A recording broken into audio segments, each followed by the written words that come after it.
Periyar Maniamma Institute of Science and Technology, Thanjavur. Mechanical engineering with specialization in energy engineering, robotics and industrial automation.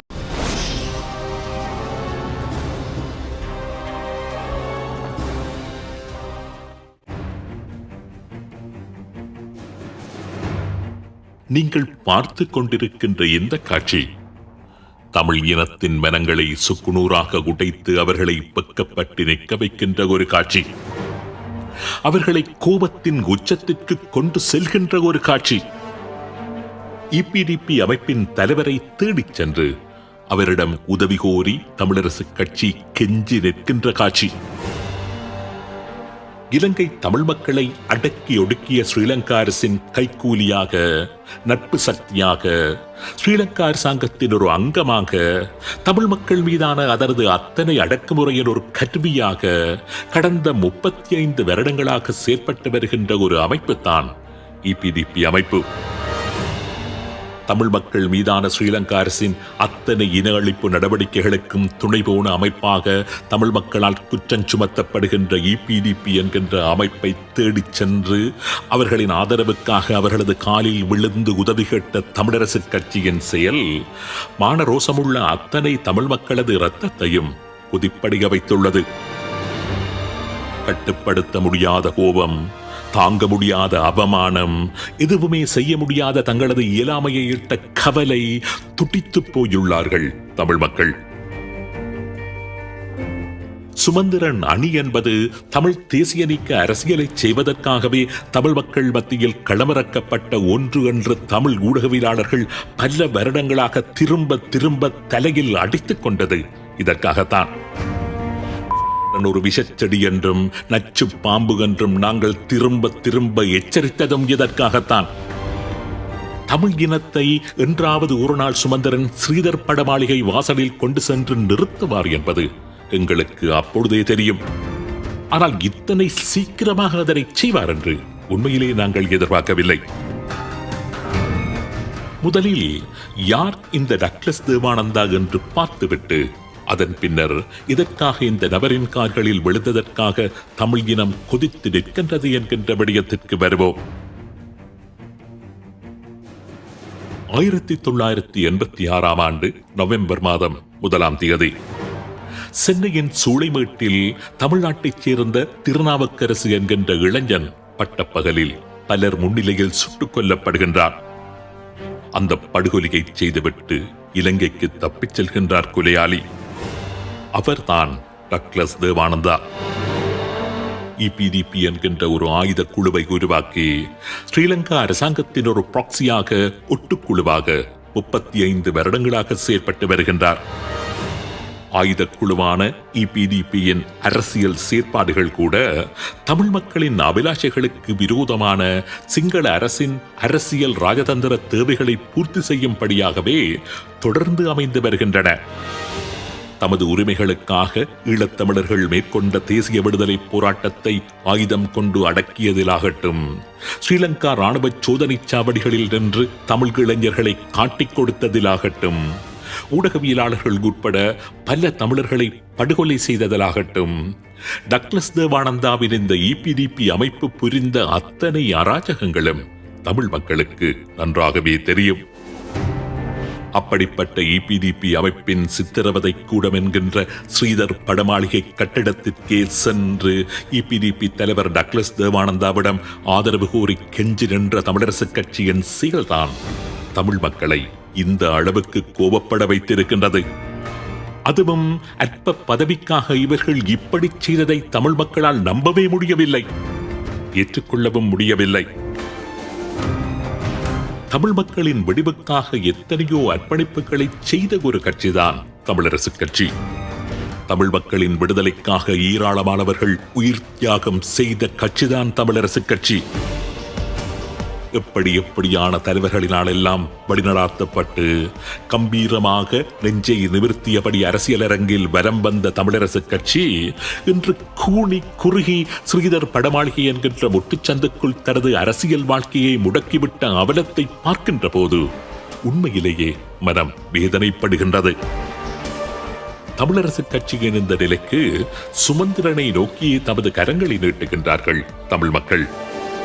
Tamilarasu கட்சியின் உறுப்பினர்கள் பிரமுகர்கள் பலர் கூட சுமந்திரனே இந்த செயலுக்கான பிரதான காரணம் என்று குற்றம் சுமத்துகின்றார்கள்.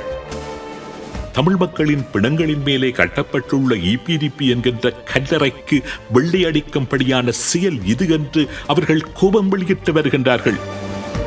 தமிழ் மக்களுடைய அரசியல் அரங்கில் ஏன் இப்படி ஒரு காட்சி அரங்கேறுகின்றது என்கின்ற கேள்வி தமிழ் மக்கள் மனங்களில் எதிரொலித்து வருகின்ற ஒரு கேள்வியாக இருக்கின்றது. ஏன் இப்படி ஒரு அவலநிலை என்கின்ற ஆதங்கம் ஒவ்வொரு தமிழ் மகனின் நெஞ்சுகளிலும் எழுகின்ற கேள்வியாக இருக்கின்றது. இந்த கேள்விக்கான பதிலை தேடிய ஒரு பயணம்தான் இந்த உண்மையின் தரிசனம் நிகழ்ச்சி. பண்டைய கிரேக்க புராணங்களில் அல்லது வரலாற்றில் ட்ராஜன் ஹார்ஸ் என்று ஒரு கதை இருக்கின்றது. ட்ராய் என்ற எதிரிகளால் வெற்றி கொள்ள முடியாத நன்கு பாதுகாக்கப்பட்ட நகரை கைப்பற்றுவதற்கு கிரேக்கர்கள் பயன்படுத்திய ஒரு முக்கியமான ஆயுதம்தான் இந்த ட்ராஜன் ஹார்ஸ். மிகவும் பாதுகாப்பான அந்த நகரத்தின் கோட்டையை யாராலும் உடைத்து உள்நுழைய முடியாது என்றிருந்த நிலையில் ஒரு மரத்தினாலான பாரிய குதிரையை உருவாக்கி அந்த குதிரையின் உள்ளே ஆயுதம் தரித்த படை வீரர்களை மறைத்து வைத்து அந்த மரக்குதிரையை கோட்டையினுள்ளே தந்திரமாக அனுப்பி வைத்தார்கள் கிரேக்கர்கள். நள்ளிரவில் அந்த குதிரையில் இருந்து வெளியே வந்த வீரர்கள் திடீரென்று கோட்டையின் உள்ளிருந்து தாக்குதல் நடத்தி கோட்டையின் காவலர்களை கோட்டை சுவர்களில் இருந்து அகற்றி கோட்டையின் வாயில் கதவுகளை திறந்துவிட கோட்டைக்கு வெளியே காத்திருந்த கிரேக்கப்படை வீரர்கள் உள்ளே வந்து அந்த கோட்டையை வெற்றி கொண்டார்கள். இதுதான் ட்ராஜன் ஹார்ஸின் அந்த கதை.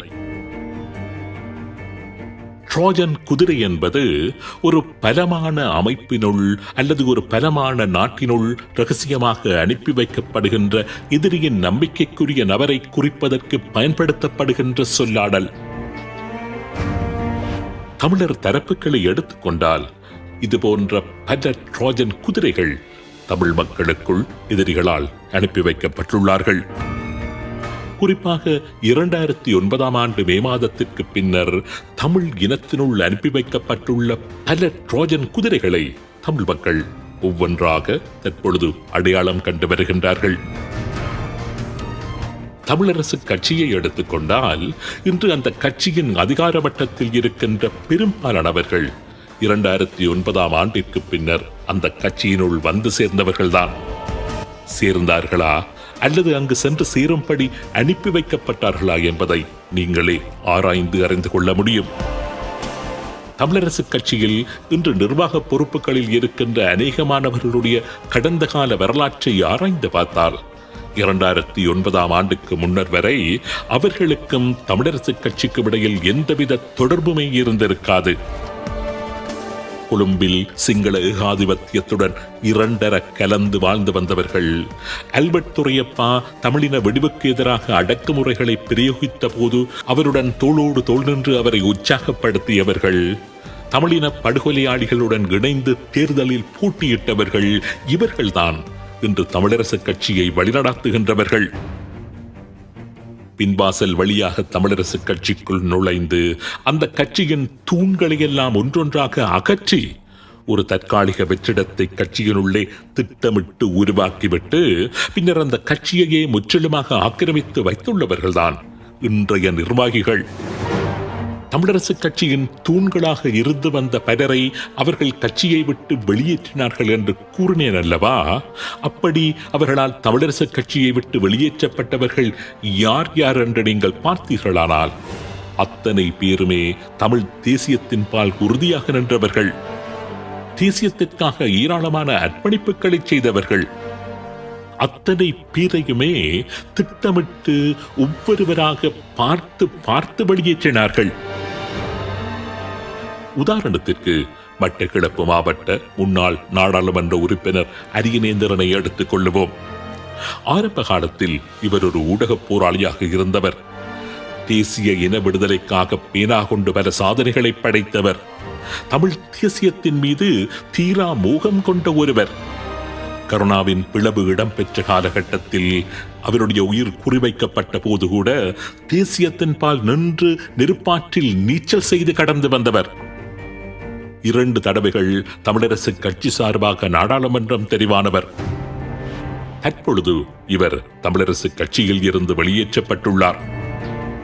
இவர் செய்ததாக கூறப்படுகின்ற குற்றம் என்னவென்றால் தமிழ் தேசியத்தின் பாதையில் பயணித்தது மாத்திரம்தான்.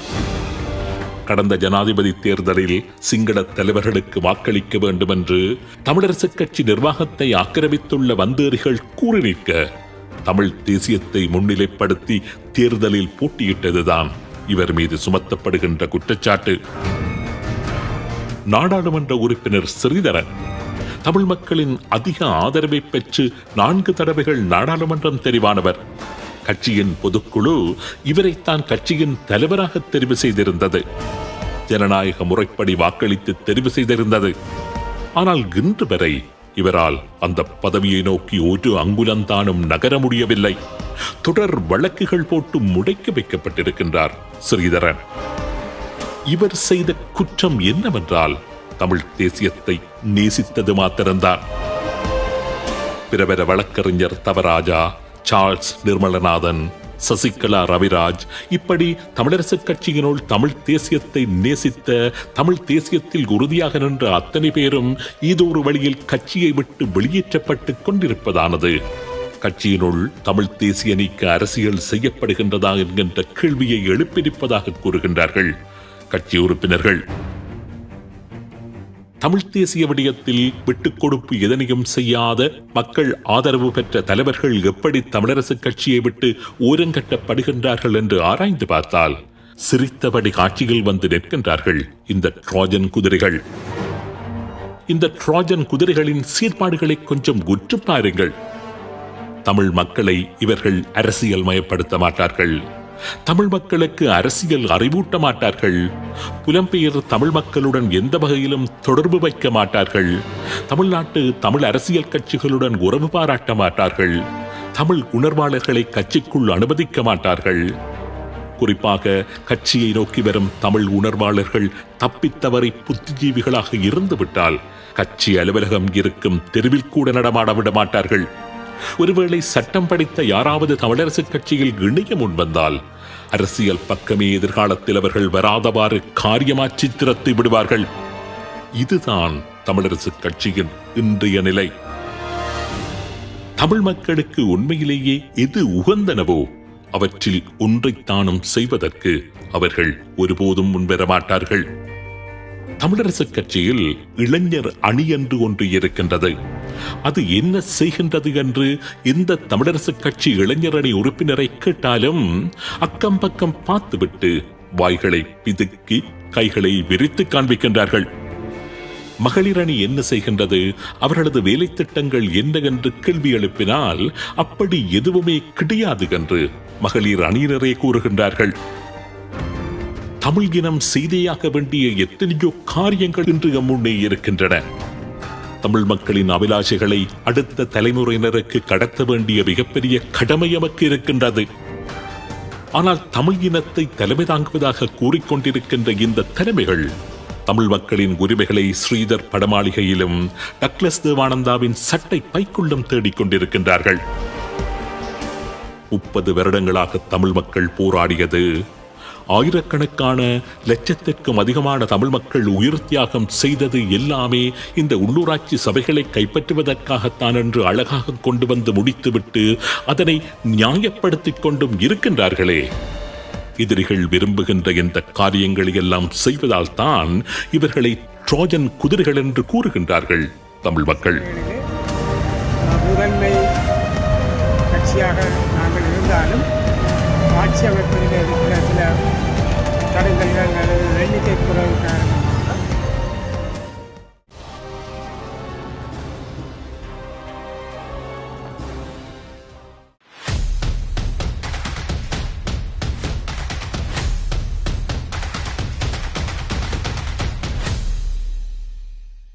Periyar Maniamma Institute of Science and Technology, Tanjavur. Mechanical engineering with specialization in energy engineering, robotics and industrial automation.